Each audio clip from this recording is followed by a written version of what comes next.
Il est temps de vous informer sur la Radio 7 online. Mesdames et messieurs, bienvenue dans ce journal. Prenons tout de suite les titres. RAM doit être supprimé en RDC, a conclu le député national au terme de la question orale avec débat adressé au ministre du PTNTIC. Vous allez suivre l'ambiance et le compte rendu de la plénière de ce mercredi à l'Assemblée nationale. La semaine du tourisme est déjà lancée en RDC. C'est aussi dans le but de préparer le G de la francophonie qui pointe à l'horizon en RDC. L'environnement congolais doit être sauvegardé. Vous allez aussi suivre son commentaire, une bagarre qui a opposé les agents du roulage aux taximens moto appelé à Kinshasa Wewa. C'est tout pour les titres, le développement soupé. Clôture de la publication de résultats de l'examen d'État à Kinshasa pour le compte de Lukunga et Funa ce mercredi par le ministère de l'EPST. Les lauréats de ces épreuves se livrent comme d'habitude à une joie extrême. Ces derniers ont désormais leur ticket à la vie estudiantine tant rêvée.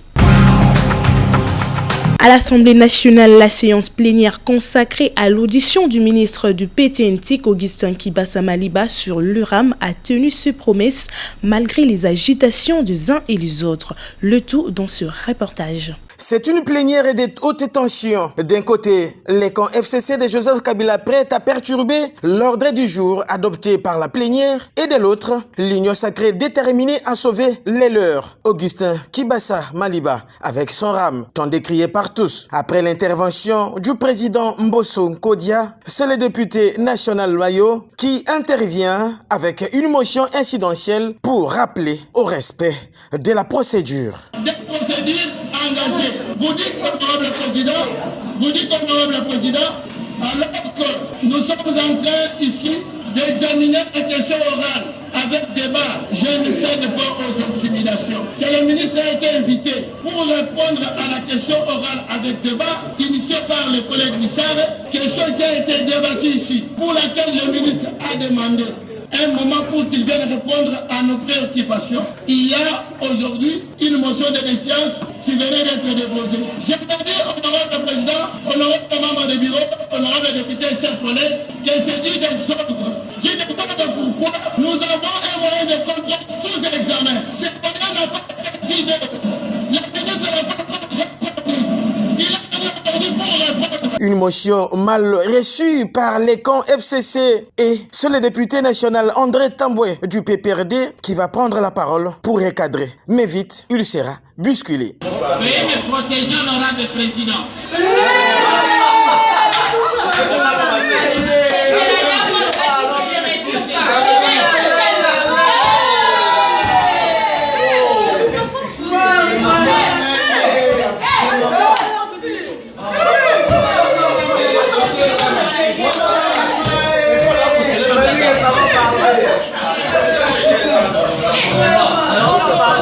Décidément, le FCC va quitter la salle et leur motion de défiance sera rejetée. Les réponses fournies par le ministre de PTNTIC, Augustin Kibasa, n'ont convaincu personne. Même les députés de l'Union sacrée ne sont pas persuadés. Ce qui va pousser l'auteur de la motion à donner sa conclusion selon laquelle RAM doit être supprimé en République démocratique du Congo. Entendons voir la suite. Il faut dire que la motion de défiance initiée par le FCC contre Kibasa Maliba a été rejetée par la plénière. Le ministre de PTNTIC peut être maintenu heureux. Suivez le résultat du vote. Maintenant, on passe au vote. Qui sont pour la motion? Levez la main. Qui sont pour la motion? Merci collègues, asseyez-vous. Qui sont contre la motion? Majorité. Voilà, la motion de défiance contre le ministre est rejetée.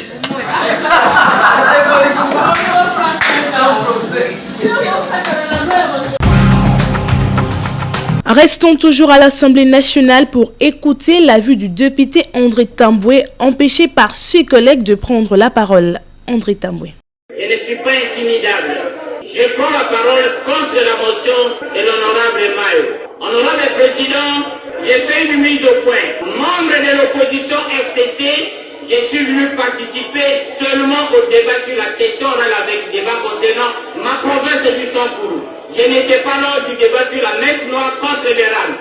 Donc je précise, honorable président, je suis contre la motion de l'honorable Mayo parce que nous sommes devant deux choses différentes. L'honorable Emery Okunji a posé à son excellence, monsieur le vice-premier ministre, ministre de l'Intérieur, une question en rapport avec les ports illégaux d'une tenue par les éléments de la police commis à la garde du gouverneur du Sampuru. Il a étayé son interrogation sur une base réglementaire et constitutionnelle valable. Il n'est pas question ici, parce qu'il n'y a pas de connexité entre la responsabilité pénale que courent ou les éléments de la police commis à la garde du gouverneur et la responsabilité politique que peut courir le responsable du gouvernement ici présent. La question du Sampuru, la seule province qui n'est pas gouvernée depuis 3 ans, c'est notre province. On ne peut pas la banaliser et la traiter avec légèreté. J'invite les honorables députés, si vous êtes des Lumumbistes, que cette question qui concerne la province de Lumumba soit traitée et que les députés qui sont ici fassent preuve de patriotisme pour poser toutes les questions en rapport avec la malgestion de notre province du Sampuru, qui est une partie de ce territoire national. Il n'est pas question que l'on puisse éviter et dévier les débats nationaux et démocratiques sur les superficies du contrôle parlementaire. J'ai dit, honorable président. Prenons la direction d'Ekamba, Nouvelle-Jérusalem, où l'église kimbanguiste a célébré les 70 ans de la mort du prophète Simon Kimbangu et les 70 ans d'âge de l'actuel chef spirituel Simon Kimbangu Kiangani, le petit-fils du prophète. Présent à Kamba, le président de l'Assemblée nationale a profité de l'occasion pour lancer un message. 12 octobre, date de votre anniversaire. 12 octobre, date de la disparition du fondateur de l'église kimbanguiste. Certainement, ce n'est pas un heureux hasard, c'est une coïncidence, je dirais divine, pour faire de vous le véritable héritier de l'œuvre spirituelle de Papa Simon Kimbangu. Dans l'accomplissement de cette œuvre spirituelle dont vous avez la charge, comptez sur nous. Nous serons présents avec vous. Le chef de l'État en tête lui-même et nous tous ses collaborateurs, nous vous accompagnerons car nous sommes fiers, même si nous appartenons à des églises différentes. Devant l'église kimbanguiste, tout Congolais est fier. Je vous le dis très sincèrement, qui l'aurait cru que Noir aurait pu réunir des foules à travers le monde, c'est rare. Donc c'est un don de Dieu, il faut le dire. Éminence, bon anniversaire dans la paix, l'amour et l'unité. Avec le concours de nous tous, accomplissez cette œuvre que le fondateur, Papa Simon Kimbangu, vous a léguée. Merci. Ouverture de la semaine du tourisme en République démocratique du Congo ce mercredi 13 octobre à Kolwezi.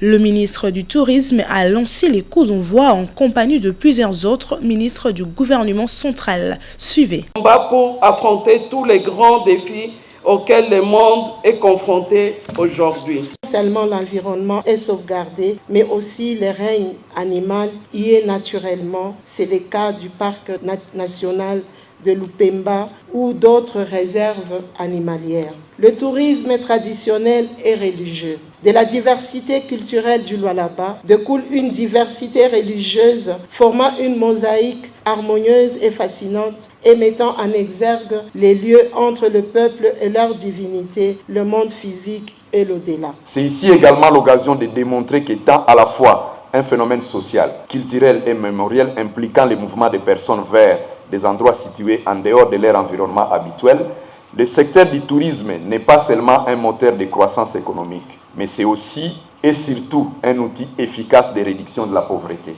La lutte contre les inégalités sociales, le renforcement de l'intégrité territoriale. Cette grande fête du tourisme au Lualaba nous offre l'opportunité de faire remarquer que le tourisme événementiel semble être une des formes en vogue de la pratique touristique à travers le monde. Pour s'en convaincre, il suffit d'observer l'engouement qui caractérise l'organisation.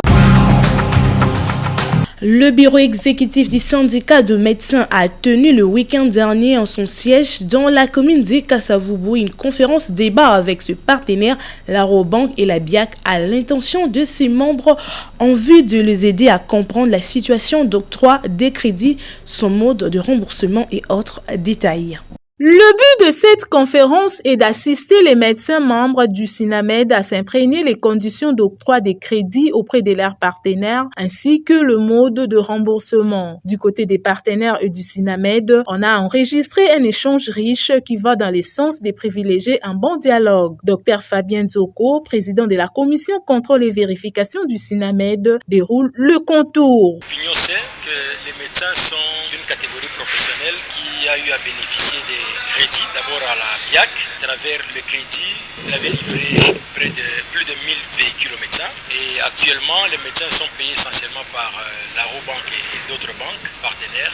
Et auprès de cette banque, les médecins aussi ont bénéficié des crédits. Des crédits patrimoniaux, donc en espèces, mais aussi des crédits dans la réalisation des projets sociaux, dont le projet véhicule qui continue. Alors, il était indiqué que ce matin, nous puissions échanger avec les médecins pour voir comment évolue ce partenariat. Est-ce qu'il est bon? Est-ce qu'il est très bon? Est-ce qu'il y a des aléas? C'est comme ça que nous avons commencé dans une première partie avec la BIAC en liquidation, parce qu'il y a encore quelques médecins, semble-t-il, qui devraient encore à la BIAC. Mais surtout, nous avons passé plus de temps avec la Robank pour voir comment évolue ce partenariat. Mais je peux vous rassurer que globalement, il est satisfaisant et il est gagnant-gagnant. Cette conférence, il faut le rappeler, a eu lieu le week-end, mettant aux crises le SINAMED et ses partenaires, la Robank et la BIAC, au profit de médecins. Je vous invite à présent à suivre sans commentaire une bagarre en plein centre-ville entre les agents de la PCR et les Wiwa. C'est à cause des tracasseries routières.